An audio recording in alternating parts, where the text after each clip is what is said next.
2019 నుండి 2024 వరకు పాలకులు తమ చేతికి కొబ్బరికాయ దొరికినట్టు, తన చేతికి అన్నాను, వేరే అనలేదు,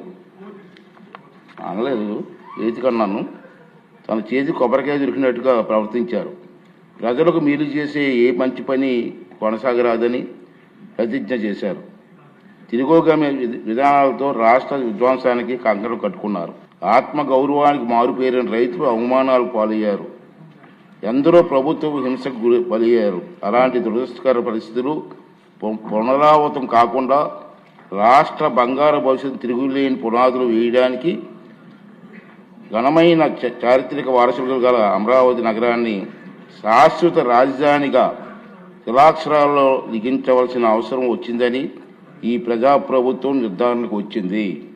ముఖ్యమంత్రి చంద్రబాబు నాయుడు గారు దృఢ సంకల్పంతో చేసే కృషి ఫలితంగా రాష్ట్ర విభజన చట్టంలో తగు సవరణ తీసుకురావడానికి కేంద్ర ప్రభుత్వం సూత్రప్రాయంగా అంగీకరించినట్టు తెలిసింది.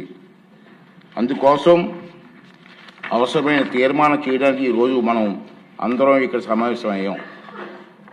ముక్త కంఠంతో తెలుగు ప్రజలందరికీ రాష్ట్ర అభివృద్ధి పట్ల మనకున్న చిత్తశుద్ధిని, అంకిత భావాన్ని చాటి చెప్పే అవకాశం ఇది.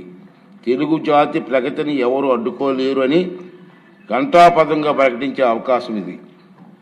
కానీ